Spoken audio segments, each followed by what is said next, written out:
Well, I think sometimes people throw out the tool when really it's your system. Your whole system isn't working or part of your system. It's not the tool itself. It's how you're using the tool or how you could maybe have a different process. Welcome to Scrapbook Your Way, the show that explores the breadth of ways to be a memory keeper today. I'm your host, Jennifer Wilson, owner of Simple Scrapper and author of The New Rules of Scrapbooking. This is episode 198.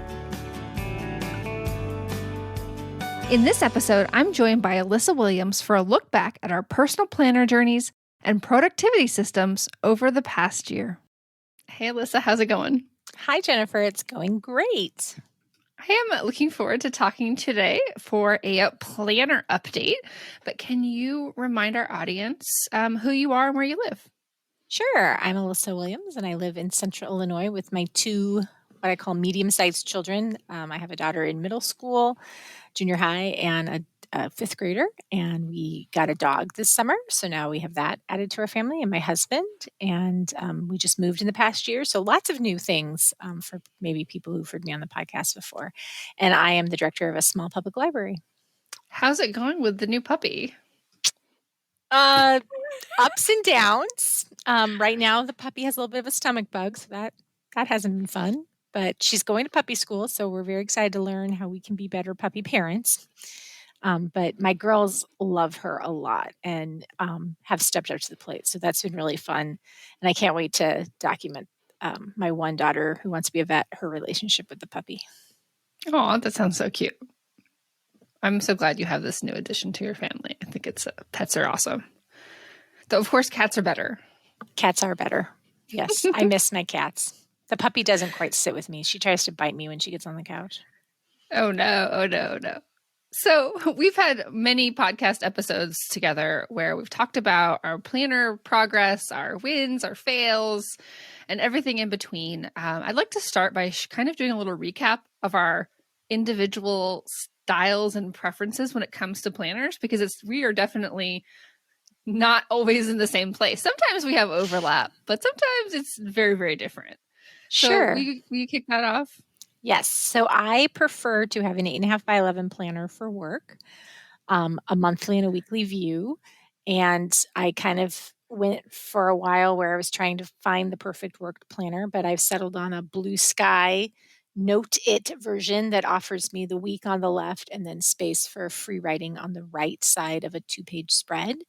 And then I use a Get to Workbook at home, which is a little bit smaller. I tried to use it for work one of the first years it was out and it was too small, but I like using it for my home. I like the project breakdown sheets. I like tracking things at the beginning of the month on the grid pages. So I use that at home and I use a different planner at work. And do you ever struggle with wanting to write something down at home when you're at work? Do you bring them back and forth at all? Or how does that balance work for you? I do not bring them back and home. I've really, in the past year, maybe 18 months, leaned into my Apple reminders on my iPhone and Apple Notes when needed. But primarily, if I think of something for home while I'm at work, I will just make a reminder for later in the evening. And then it pops up and then I either transcribe it in my planner or I take care of it. Oh, that's a great tip. And then in terms of kind of any creative additions to your planner, are you purely functional or do you do any other fun things? I'm not fun when it comes to my planner. I am purely functional. I guess that's not 100% accurate. In the past, I have created like a goal tracker, quarterly goal tracker dashboard kind of thing with stamps in my Get to Workbook on the grid page that opens the month. But I haven't done that for a while. Now I just kind of write stuff and draw boxes and stuff. Okay, cool. So my preferences are definitely a little bit different. I am skewing larger. I was more in the A5 range for a long time. And I realized I was just feeling very constrained by that. And so I recently switched to something that's a little bit bigger. It's about 7 by 10.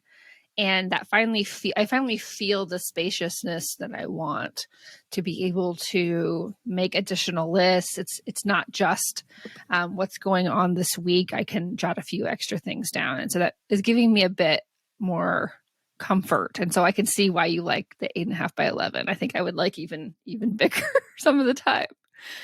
And we'll talk a little bit more about this particular planner later.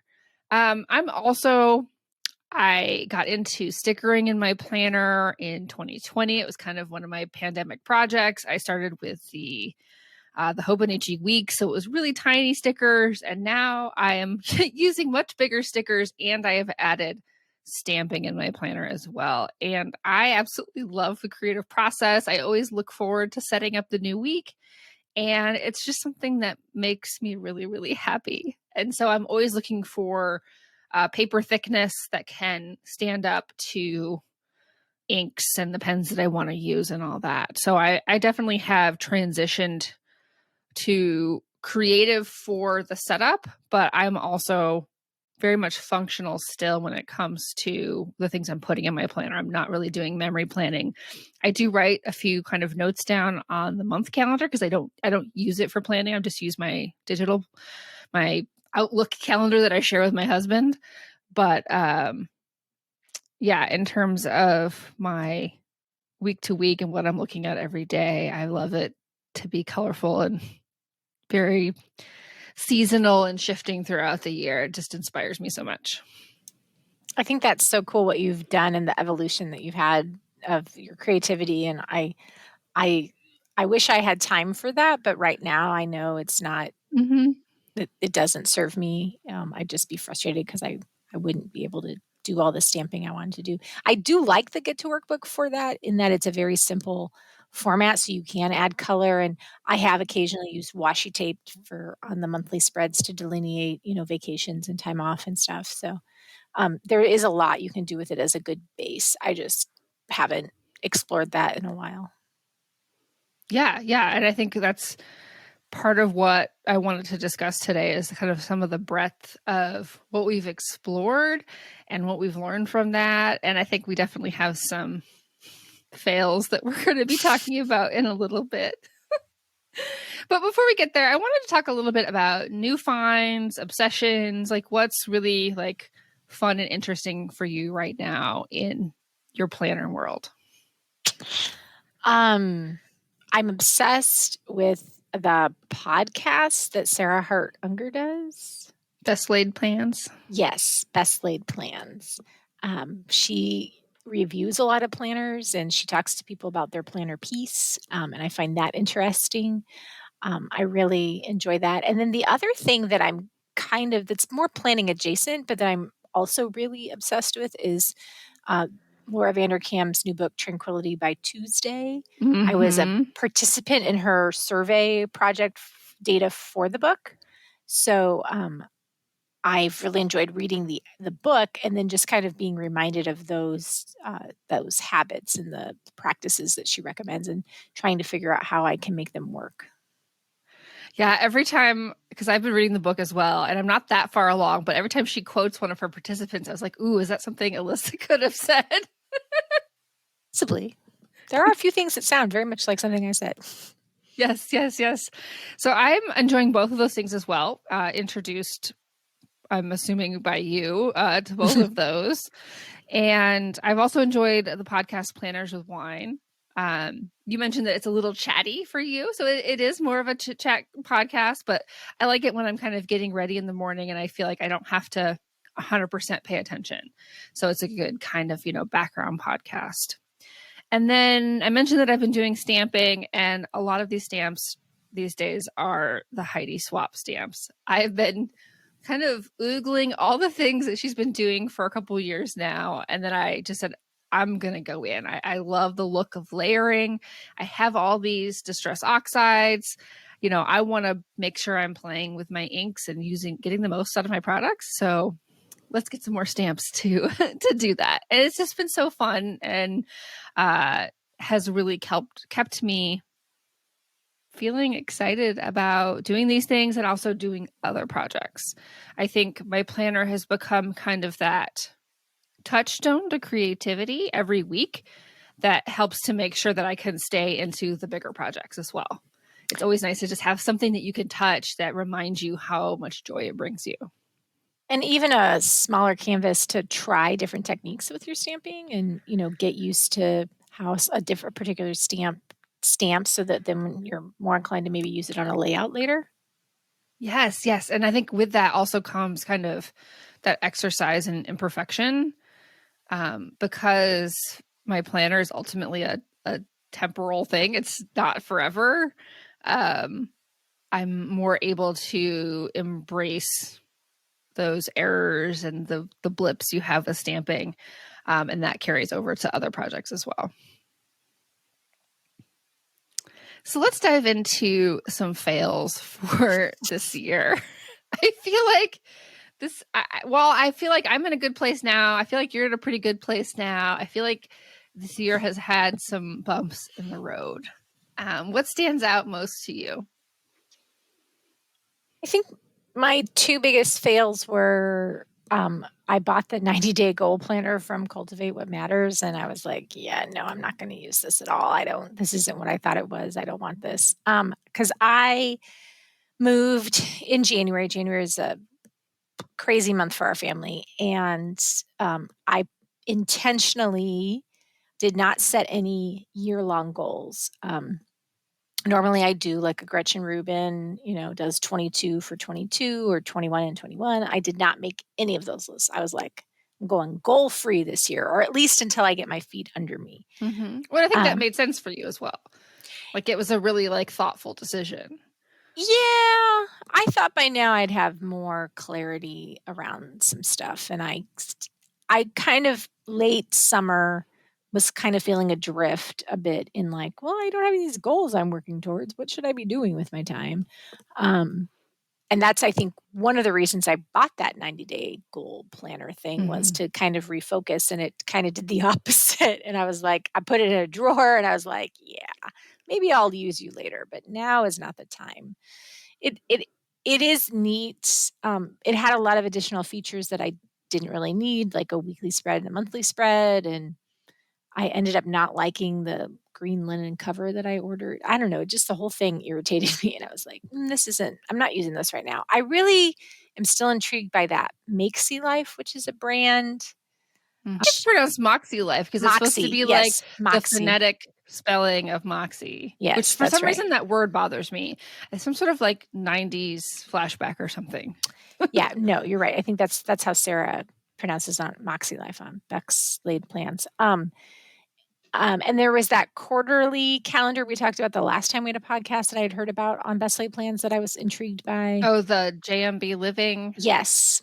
So, I mean, there's also Silk and Sonder. And I think this is kind of, we're both in this place of wanting some sort of goal planning approach that's a little bit guided, but not finding total certainty in that yet. That's where I feel like I know I want something, but I don't want it to be too much because I don't need a planner. I just want something to guide me through some exercises, I guess.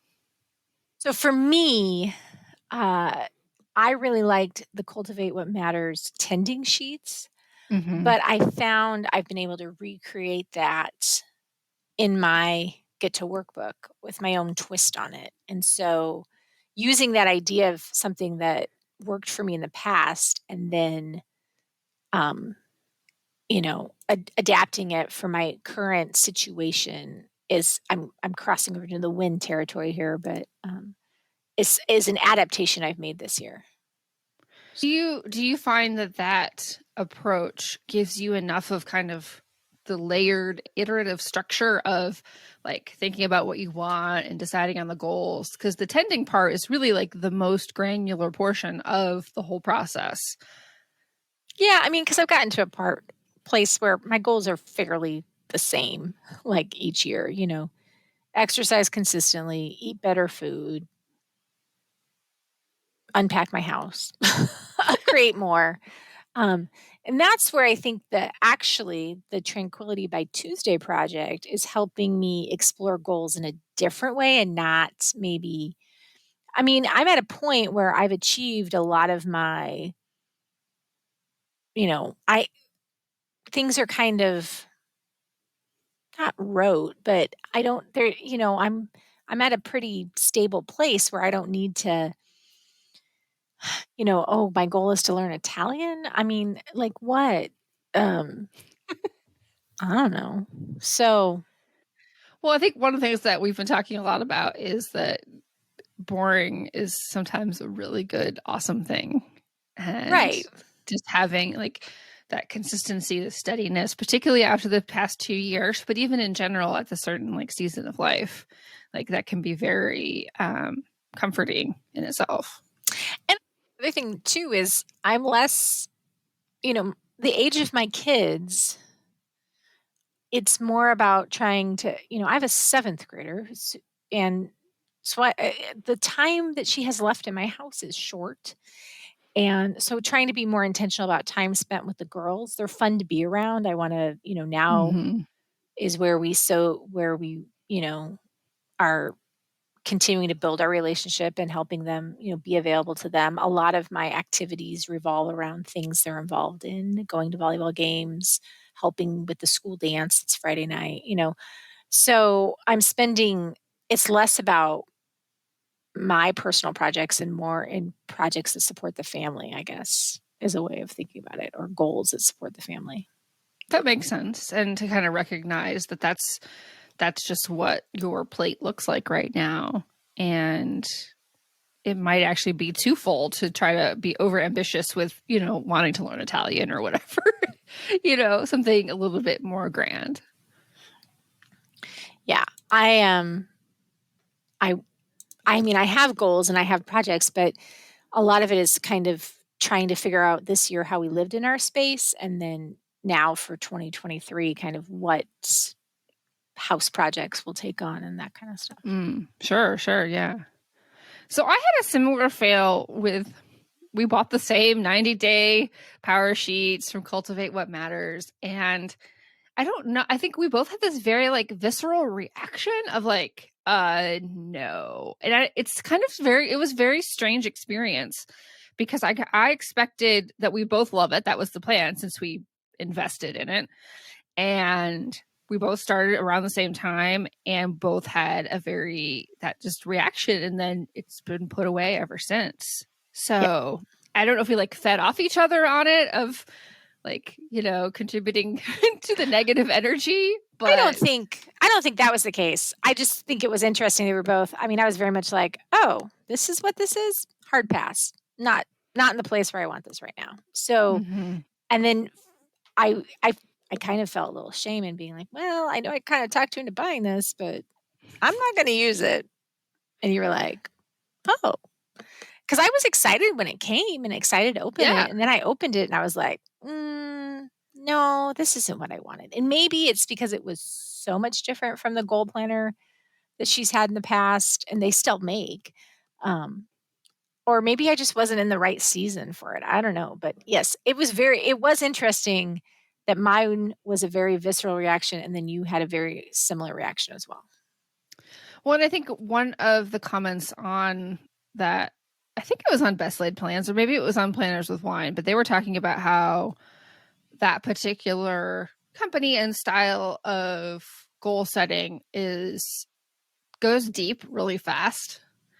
And while I feel like I'm someone who's pretty in touch with my feelings at that particular moment, it felt like you're invading me somehow and I don't like this. This feels uncomfortable. And certain times, sure, let's go in, let's get really uncomfortable. But I think there's other ways to it. I think they were comparing it to Moxie Life and that particular system. Not to say that it's superficial, but it helps you kind of get to some action items without, laying your soul bare and, peeling the onion and all that. Right. On top of that, I did want to mention other fails that I've had because this has been an interesting year of finding my own planner piece, whether it be temporary or long term. I started the year in my Hobonichi cousin. This was my second year of that. And I don't have any particular dislike for it besides the size. It's a little bit too small for me. And as I was growing in interest in stamping, that particular paper, the Tomo River paper, tends to be kind of smudgy when you get to the wet things. You can certainly paint in it and all that, but with the inks and even some pens, it's a little bit temperamental. And so as I was gaining interest in that, I started looking at other options. And so the first thing I did is I bought an Archer and Olive book, which was a pretty small, almost, I don't even know what, it's like it's a traveler's notebook, Hobonichi week size. And I really thought I was going to use that as kind of a bullet journal style planner.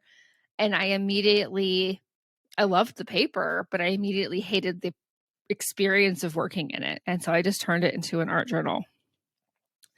And then I'm like, okay, let me try again. It was a couple months later, I bought Hemlock and Oak. And this is when I was trying to figure out, okay, I know the type of planner I want.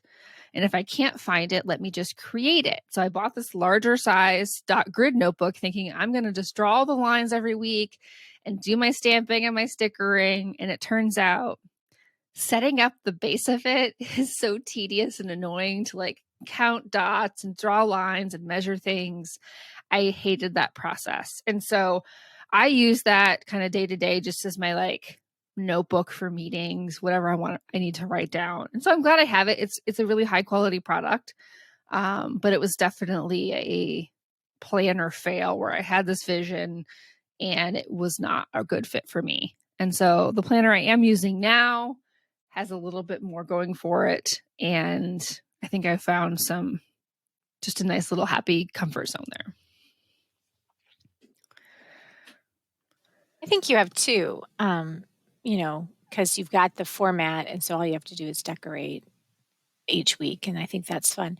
I think for me, the other fail or thing that I'm fine-tuning is kind of like you asked me earlier, like if I have something at work, and I think of something about home, how do I handle that? Is really remembering to lean into my digital tools, but not become, some people are all digital, which I'm not. I find, paper works well for me, to also help me remember and process things. But I think the other fail for me was getting out of my planning routine. I very much got out of the routine because my schedule. So in January through May, I was working Monday nights. So I would plan on Monday mornings. Mm-hmm. And then when I stopped working Monday nights, I was like, well, when am I supposed to plan? Because I never want to plan on Sunday nights. And that's, I think, where the Tranquility by Tuesday thing has come in. Mm-hmm. She advocates planning on Friday, which I do for work, but I don't like doing at home. And I actually plan Thursdays now. So just trying to like lean into the habits. That's where I feel like I failed this year, is not necessarily in my products, but more in my own personal habits. Oh, that's a really smart observation, is to know kind of where things have broken down and not just to assume like it's all not going well or it all is. There's a lot of gray area in between, and you can kind of take out some of or pay attention to some of the subtleties of what makes things work and what doesn't. And I mean, obviously we're getting really meta here talking about the intricacies of our planners on a podcast. So well, I think sometimes people throw out the tool when really it's your system. Your whole system isn't working, or part of your system. It's not the tool itself. It's how you're using the tool, or how you could maybe have a different process. So I encourage, because I feel like the Tranquility by Tuesday is more about systems and less about tools. Same as like getting things done is tool agnostic. It's about having a system.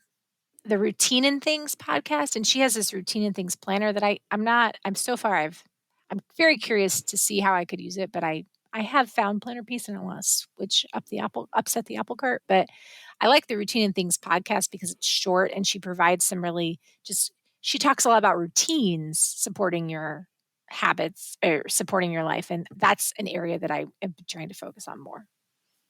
I really like that. And I think it's every goal requires habits, routines, objectives, all the parts of it in order to make progress towards it. And sometimes we focus too much on just like that feeling of strife and striving towards the goal without figuring out what levers actually need to be pulled. For sure. Yeah.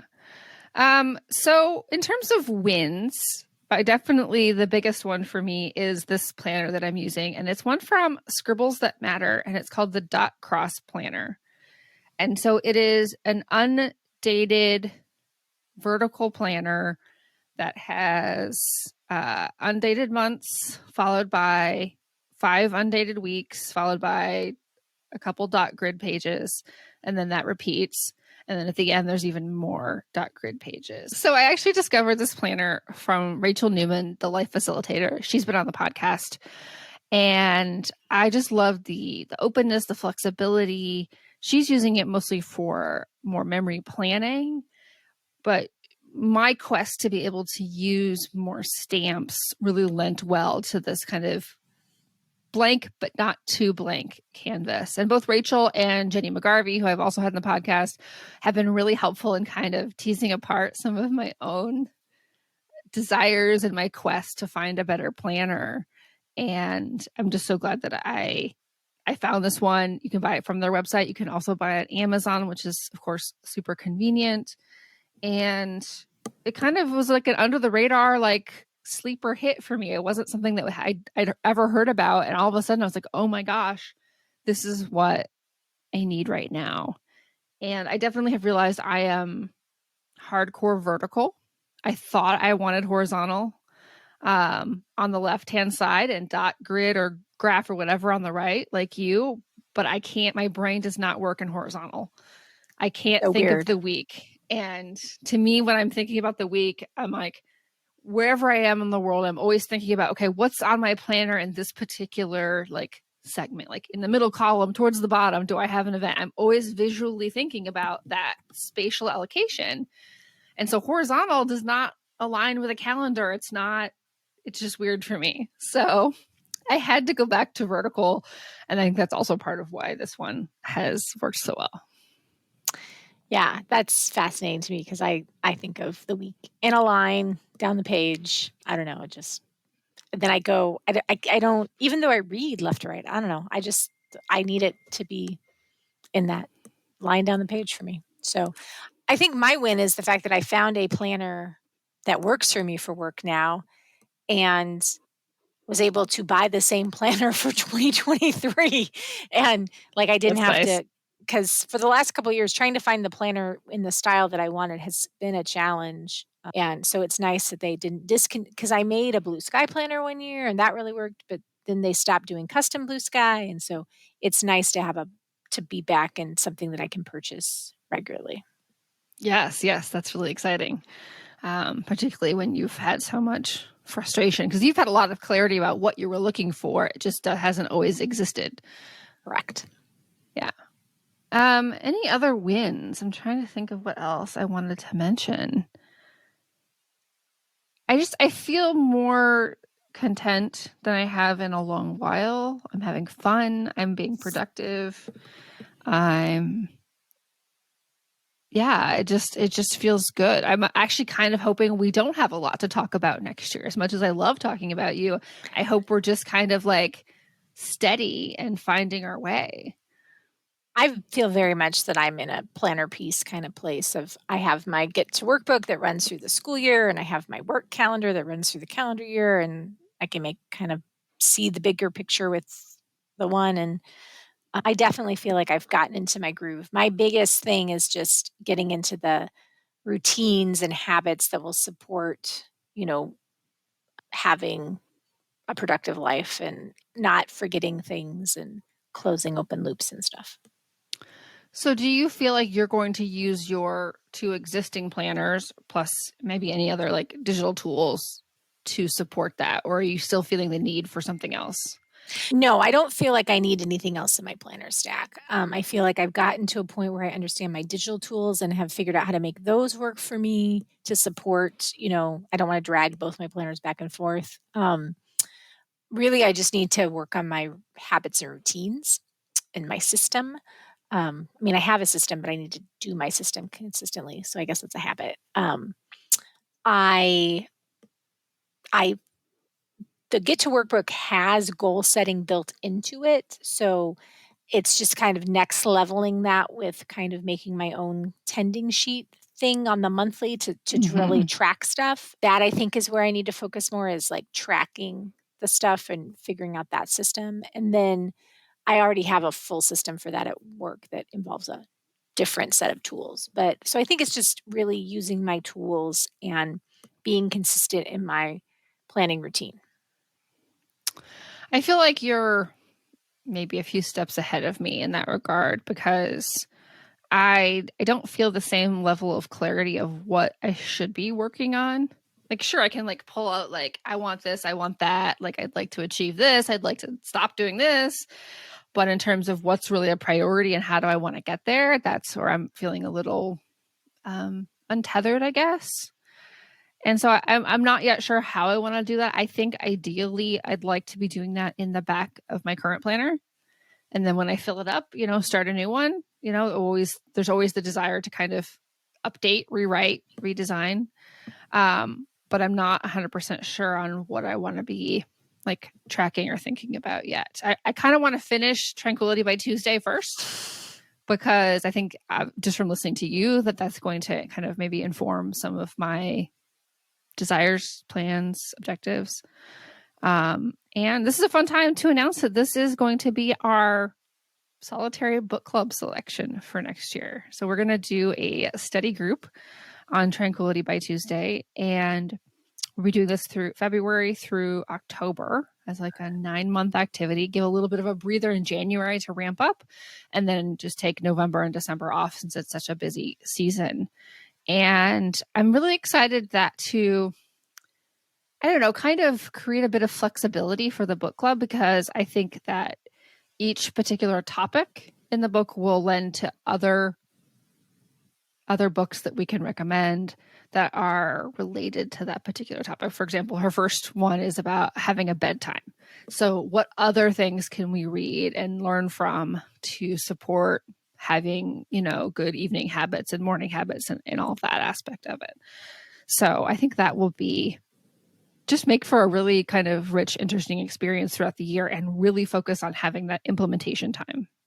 Yes, I'm really excited that we're going to do a deep dive into the book, because I've been kind of reading it more slowly than I typically. I'm a pretty power through fast reader, and I've been really trying to savor it a little, but also really think and reflect on after I finish each chapter. And she builds that in, because there's already questions on how to, so it's perfect.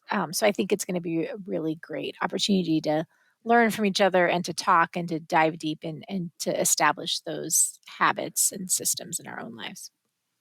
Well, and I think it's so much of the backbone of what we always get to is, if you want to be scrapbooking consistently, you need to have some of these foundational things to have the time, energy, and motivation to do that, or to do any kind of hobby.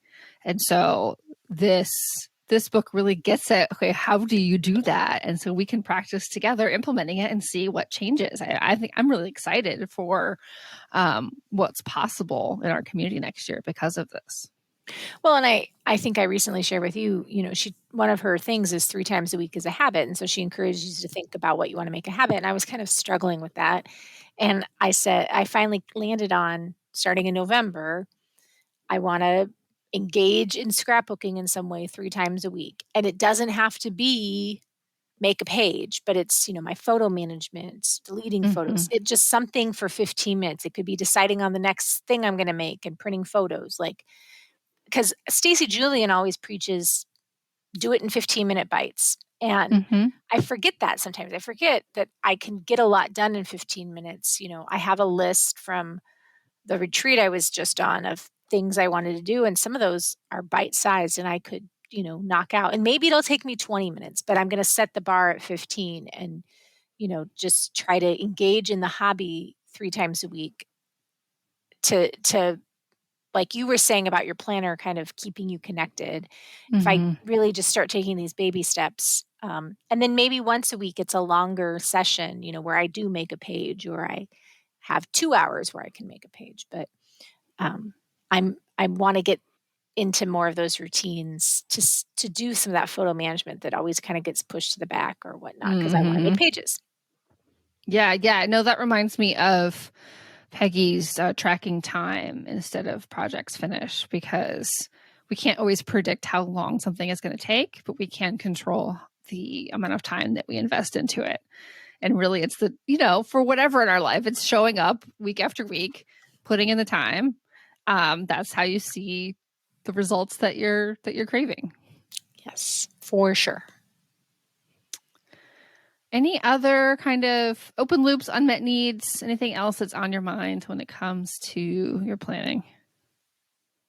No, I think we've been on quite the journey with our planners the last couple of years, and it's really interesting that we both got into a place where we have found some level of satisfaction. And like I said, for me, I think 2023 is going to be more about and actually the rest of this year is the routine and being consistent in the routine and building those habits. Yes. And I feel that as well in terms of the one thing that I am already working on is just kind of having a daily and weekly housekeeping routine. It's not something that's really ever been a strong suit of mine. And there's certain aspects of that are feeling easier than ever. And I'm using my planner to support that, because if a small step is written down, I'm like, oh, I can do that. And I can go easily complete the task and cross it off. And that always feels good. I love crossing things off. Sometimes I write things down just so I can cross them off. Of course. You wouldn't be a planner girl if you didn't do that. All right, Alissa, can you share where our audience can find you online? I'm on Instagram at Alissa Recommends. Sounds good.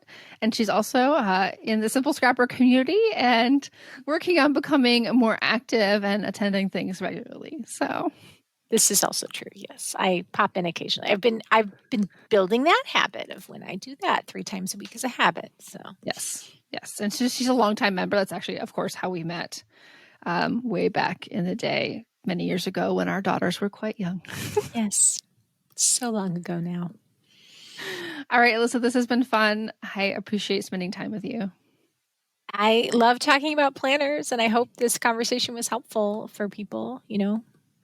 Maybe they got some ideas. Yes. And to all of our listeners, please remember that you have permission to scrapbook and plan your way. Are you ready to start implementing the great ideas you hear on the podcast? The Simple Scrapper membership offers a welcoming space to connect with fellow memory keepers and find the creative accountability you've been craving. Visit simplescrapper.com/membership to learn more and join our community.